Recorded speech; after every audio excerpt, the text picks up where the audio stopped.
Good morning if you are in NA, good afternoon if you're in Europe, good evening if you are in Asia. Why are you in Asia, by the way?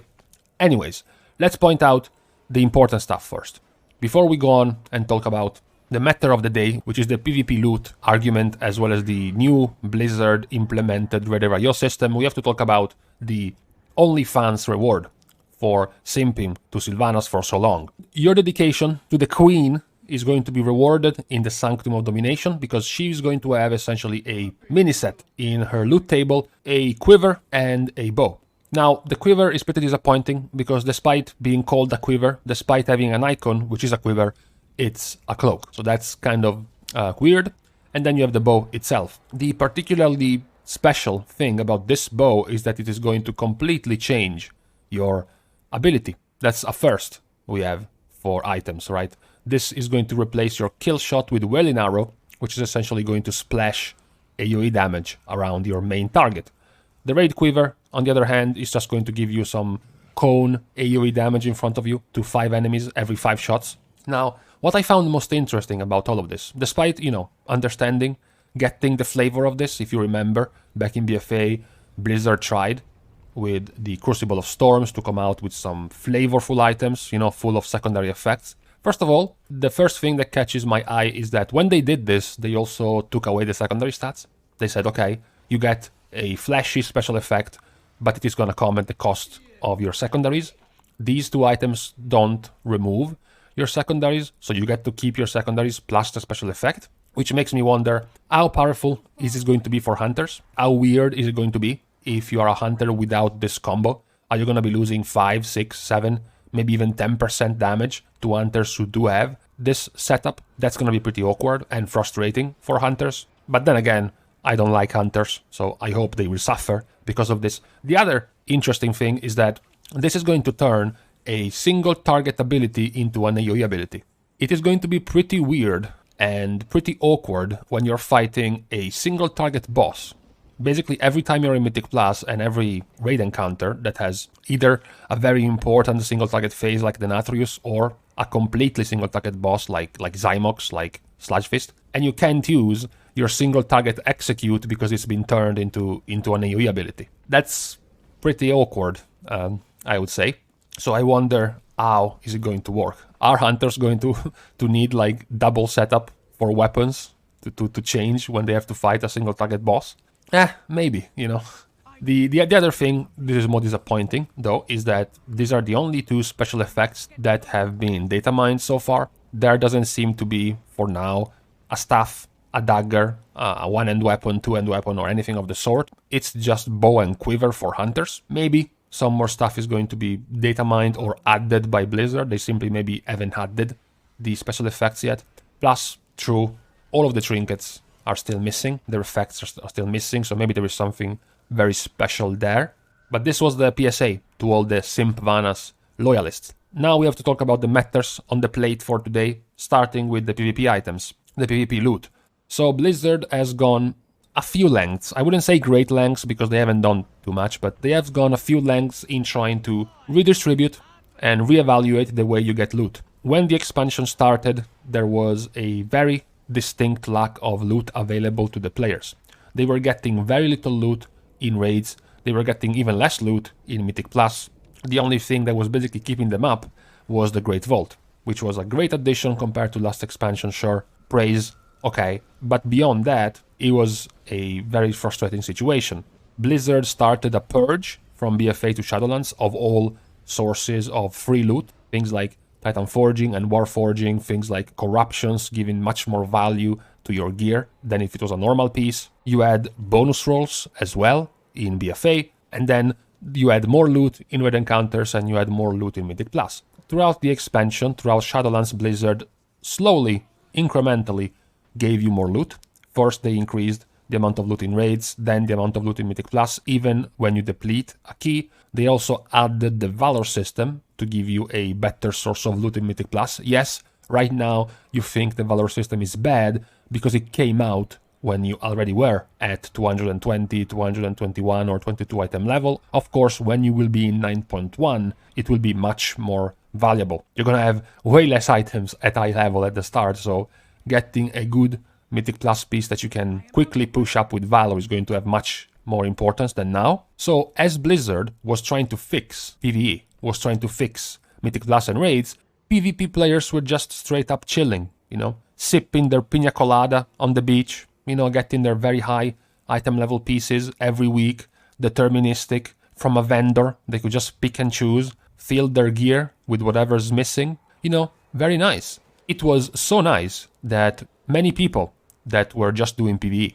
had no intention of doing PvP, started to immigrate, started to intrude into the game mode, into the PvP game mode, just to get enough conquest, just to get high enough in rating to be able to get every week, every couple of weeks, a piece of 226 item level gear, maybe 220 item level gear. And this was pretty bad on both fronts. It was bad for PvP players because it was getting people with no interest in playing PvP into their game mode. More often than not, they were also much over-geared in item level because they were, for example, Mythic Raiders. That was the main influx. You know, high-geared Mythic players just jumping in arena, you know, a couple of DPS together, bursting down someone 15 item levels lower than them. That was your run-of-the-mill experience. And it was bad for PvE players as well because they were forced to go into PvP if you wanted any gear, even though they had no interest in the game mode. This was a little bit worrying because we saw the adjustments as the weeks went by. We saw Blizzard acknowledging the problems in raids, in Mythic Plus. We saw the adjustments, multiple ones to Mythic Plus as well, but PvP was untouched.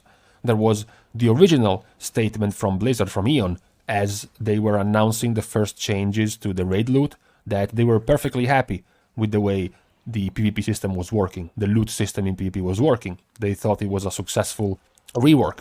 My point at the time, my idea at the time is that it was a successful rework if it worked in a vacuum, if it worked away from the PvE system, if it worked without people interfering and intruding into that system, going from PvE to PvP system, but when you put it together, it had some flaws. Apparently, Blizzard thought somewhat the same, because in 9.1 there has been this data mining right from the start. Now, it doesn't take a card reader, a prophet, to understand the signs on this tooltip. This tooltip clearly is hinting at PvP going back to having higher item level when engaged in PvP combat. This was, of course, going back to give more power to PvP players and also disincentivize PvE players from entering PvP because now the loot is going to have much less value in PvE encounters. So after this was data mined, Blizzard had to come out with a statement regarding this point. And they said, in Shadowlands, we have been happy to see that the reintroduction of Honor, Conquest and PvP gear vendors has been well received, which is true. One piece of feedback we have heard repeatedly is that PvP gear needs something special for it to stand apart in PvP specific situations. Now, this is one way to look at it as a problem. This basically means Mythic Raiders are getting into PvP situations with higher level than PvP players, and they have an advantage in. The other side of the coin is PvE players are getting higher item level loot than the other PvE players if they don't choose to do PvP, which is a game mode that has nothing to do with PvE. I guess they thought the first point sounded a little bit better, a little bit nicer. In an upcoming build of the PTR, you will notice that the Season 2 PvP items have plus 13 item levels in PvP. If this arrangement had been in place during Shadowlands Season 1, Duelist gear would have had a baseline level of 220 and would have scaled up to item level 233. This is basically how I would have looked if it was going on this first season. The Rival and the Duelist gear that many PvE players were going for in trying to get the rating in arenas would have gone from 220 and 226 to 214 and 220, increasing to 227 and 233 when it's PvP time. In the next tier, in the next patch in 9.1, Mythic loot in raids, as well as the Great Vault loot, is going to be 252 item level, whereas for PvP, the Mythic raiding equivalent, which is Duelist, is going to be only 246. So again, 6 item levels lower. I think this is the better of both worlds, so this change will try to disincentivize PvE players from entering PvP for the sole purpose of getting items to use in PvE. There is still a way for you. If you enjoyed PvP before, you can still get the elite weapons You know, the elite weapons are still going to be a better item level than the rest of the raid, except for the last 2 bosses of the raid, which, just like the Natrius and Stone Legion, will have a higher item level. So I think for now this is a good change. We are waiting, though, on any more loot changes happening. There is the possibility, the data mining of the bonus rolls coming back. There is also the fact that you have the Tazavesh Mega Dungeon now, and we don't know exactly the item level available in Tazavesh because it's not available yet. It's not been data mined the loot either for Mythic 0, for basic Mythic quality. That is also going to be another way of helping you getting some loot at the start of the tier.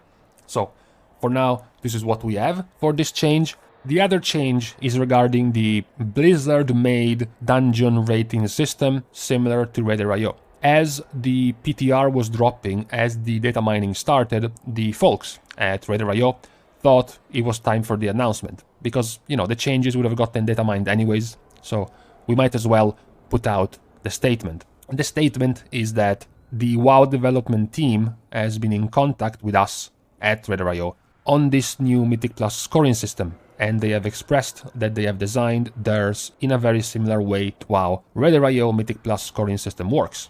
Now, related to this, a bunch of strings were data mined regarding this very new system about the dungeon total score, the dungeon score breakdown, the dungeon best affix scores, even a dungeon score leader rating. Now, despite the guys at Raider.io being very happy, this is still competition, you know?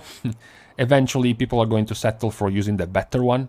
I'm pretty sure eventually this will have to be a better version than the Raider.io one for people to even bother and actually use this. Even if they don't use this, again, it doesn't matter. You can still see people's scores even if they don't use Raider.io anyways. I am still positive towards this change because this is, you know, Blizzard acknowledging that Mythic Plus needs more. It's actually pretty weird when you think about it. We have gone through Legion. We have gone through BFA, we have gone through the first patch of Shadowlands. Blizzard even put a lot of focus into the MDI to try to make Mythic Plus their flagship esports competition together with arenas. And yet, Mythic Plus in-game has remained quite barren, you know. There is one mount, if you complete plus 15s. A couple of achievements, you know, they added a new one now. There is the achievement for all plus 15, the one for all plus 10, and they added the one for all plus 5, I think, or 4. But that's it, you know. There is no other recognition. There is only one page in your user interface that shows you your highest keys in Mythic Plus, and that's it. It's basically not being acknowledged whatsoever. So this scoring system is important at the very least on that end. It puts a more serious undernote on Mythic Plus, given that now you have Blizzard actually scoring your runs. Even if it's gonna end up ignored, even if people are gonna continue using Raider.io only, it is still good that Blizzard has put a system out by themselves. It's also good for all the people who don't use Raider.io. I have heard this excuse multiple times, this statement multiple times, which is that we shouldn't use third-party sites, third-party add-ons for our Mythic Plus runs. We shouldn't be judged by an arbitrary number made outside of the game, all these type of statements. Well, now this statement is going to die. Now it's going to hold no more value because now there is going to be a score in-game for everyone to see. It's not going to be a third party, it's not going to be in a site away from the game, it's going to be cooked in the game, no add-ons required, you will have this score system. So that's why I think it's good that this system exists, even if it ends up not being used. An extra thing I would say regarding this system is that now that you have an officially supported system, I think Blizzard could start thinking about the looking for group tool to allow a queued system for Mythic Plus up to the lower keys. In this case, I would say up to a +9, so right before Prideful, because now you do have an official in-game score. So now you do have a way for you as Blizzard to pair and match people together with a similar score for the dungeon, a similar overall score, whatever. You can now help them group together. This is particularly helpful for people trying to start their Mythic Plus experience. It's particularly helpful for all of the complaints you have seen of people running a +7 key asking for 1500 Raider.io, or people trying to make a +8 key and only inviting a Vengeance Demon Hunter tank and a mage DPS, even though it's a +8, which could be cleared with like triple Survival Hunter. So the type of players who do that, we can agree, aren't very smart. So it could be good if they saw Blizzard officially coming in and telling them, hey man, I can put you in a group with a Protection Warrior and a Demonology Warlock and an Arcane Mage. It's a +7, man. Nothing bad's gonna happen. You don't need meta classes for this key. Come on. I think that could be a good way to help more people get into Mythic Plus, to help more people get past the first hurdle, the first burden of Mythic Plus. Getting their score up is what I mean. And with these two hard-hitting debates, I will leave you. Let me guys know what you think about the new PvP system, as well as this new in-game implemented Raider.io system, Raider.io score. There are still a few things which we will go over in the next couple of days, but for now, I bid thee farewell. See you guys soon, and in the meantime... Buttons! Meringue.